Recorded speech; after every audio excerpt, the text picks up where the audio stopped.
Well, October is over, Halloween has come and gone, and it's time to readjust to life without Arium.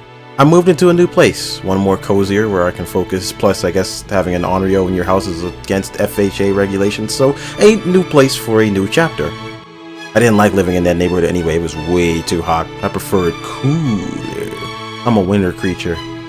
Arium is gone, and life goes on. Wait, is this a haiku? Whatever. What's up, scholars? Moira here, and welcome to Book of Showtime Chapter 88. As always, if you enjoy these videos, be sure to leave a like and share with your friends, and if you have a topic you'd like for me to cover, be sure to leave it in the comment section down below, or anywhere you can reach me on social media or the Book of Showtime Discord. So here we are in part 2 of the pros and cons for the Resident Evil series, and this time around I'm not sick, but I will say there's a few spoilers, so if you haven't played any of these games, this is actually my first spoiler warning. Interesting. Vader is Luke Skywalker's father.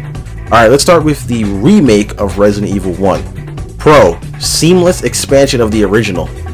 I've played the remake of Resident Evil 1 before the original, and when I eventually did finish my run of the OG, I was shocked on how much content was added in the remake, and none of it feels bloated or crowbarred in.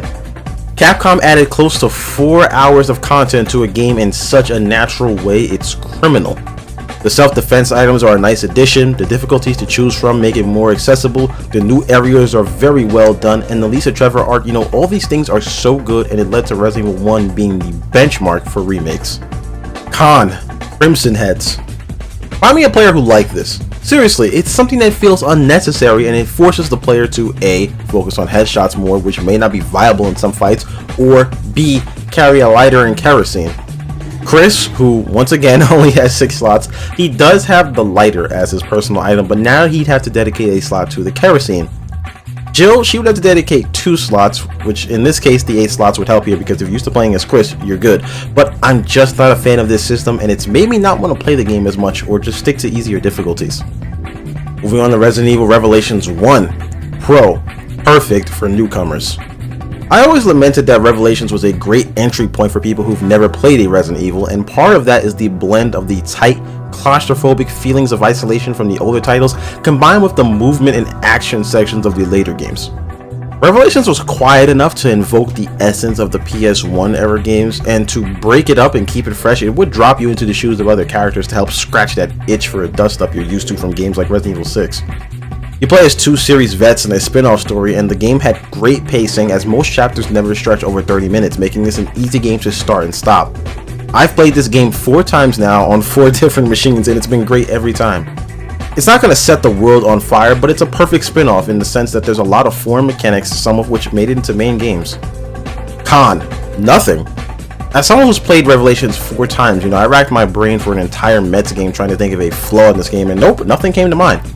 I could have reached and said Jessica because I can't stand her outfits, but spoiler, she is a villain, so she has to do things that make you hate her. While this might not seem like a perfect game to most of you who are playing it on console, Revelations was a 3DS game at heart, and I think the scale and scope of that game was perfect for the platform. Revelations 2, Pro, fun co-op dynamic. There's a lot of positives I could have talked about when discussing Revelations 2, as it might be one of the greatest spin-off games ever released. It was bold, unique, and experimental all across the board, but I wanted to highlight the co-op. Now, co-op was a staple, quotation mark, of Resident Evil for a few years at that point, and that even stretched into the spin-offs, but Revelations 2 took it to a different level. When you play as Claire, you're partnered with Moira, who's adverse to using guns, and when you play as Barry, you're partnered with Natalia, who's just a little kid and can't use guns, which is how you know she isn't American. Too soon? Too real? Anyway, this created a unique dynamic where you had more of a support role for the second player, something you usually don't see in a horror game. We need more games like this. I love playing support in games, and if I can do that in a horror setting, please, I need that. Con, no online for the main story. Like Revelations 1, it was that same Mets game where I did most of this chapter. I said, man, Rev 2 is flawless, but then it hit me. You can't play the story online. Revelations 2's campaign is centered around its partner system, and while the game lets you swap between characters on the fly if you play solo and offers local support with split screen, not having online was a very interesting choice. I did a lot of research and I couldn't find any reason why you can't do the co-op online. I don't know if it was a immersion decision because it can't be a budget or technical limitation as the game's raid mode has online co-op, so this is just really odd. especially if you're on Xbox or Switch. PC, you have Parsec, and PlayStation has SharePlay. Those are viable workarounds, yeah, but again, odd choice and the only major blemish on an otherwise outstanding game. Now we're in the RE Engine era. Resident Evil 2 Remake. Pro, no spiders.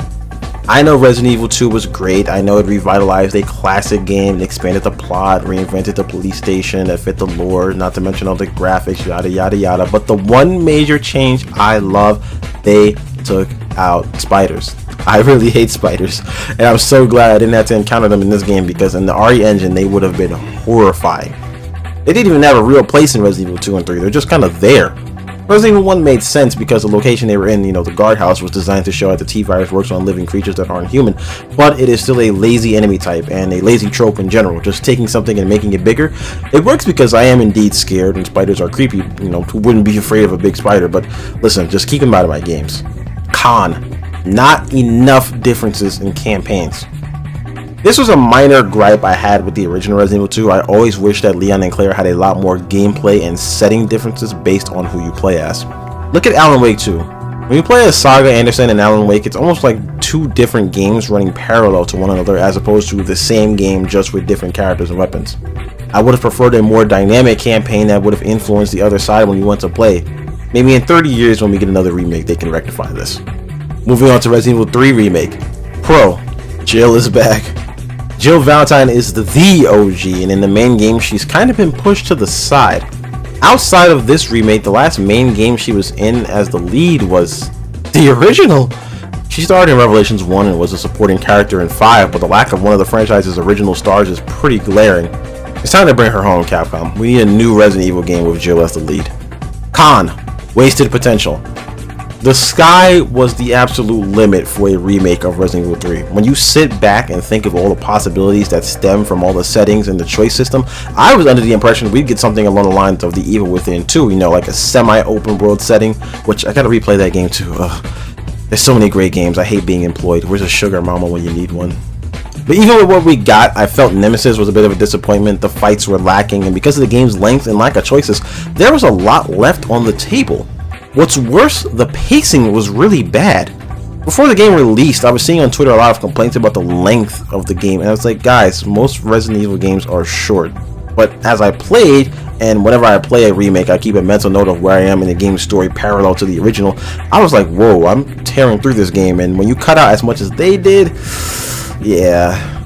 I always felt this game was rushed due to the success of 2. Capcom says they started this at the same time as Resident Evil 2, but it's hard to believe that, especially because of how anal Mr. X is in 2. If you knew ahead of time that you would be putting out a remake of 3 not long after 2, why would you design him that way? And to cap it off, there's no bonus content. I thought that Resident Evil Resistance being included was a consolation, but no one played that game. It was dead on arrival during a pandemic where there was nothing to do but game and jerk off. What? You guys didn't consult Professor Hans Jerkoff during lockdown? Damn, I miss Ariam. I knew she would have my back. While it's not a terrible game, it is a terrible remake. Resident Evil 3 could have been a lot better than what it was. Next up, Resident Evil Village. Bro, sequel factor. I know I've said this a lot on Book of Showtime, but I'm sorry, I'm a sucker for a good sequel. Village saw the follow-up to 7 tap into Resident Evil 4 for inspiration, adding more weapons with upgrades, a new inventory system, and more action, while having a few scares in there for good measure.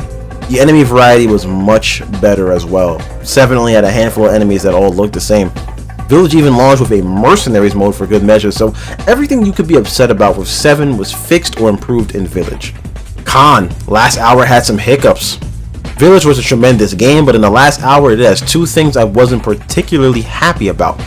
First, the Chris section felt too brief for how fun it was. That was easily one of the best parts of the game, but I feel it was over just as fast as it started. This is slightly remedied with the Mercenaries additional orders, but I need more Chris action stuff like this. So fitting for the character. The second was the Evelyn cutscene. I felt it stretched a bit too long to convey something that some of us already knew or suspected.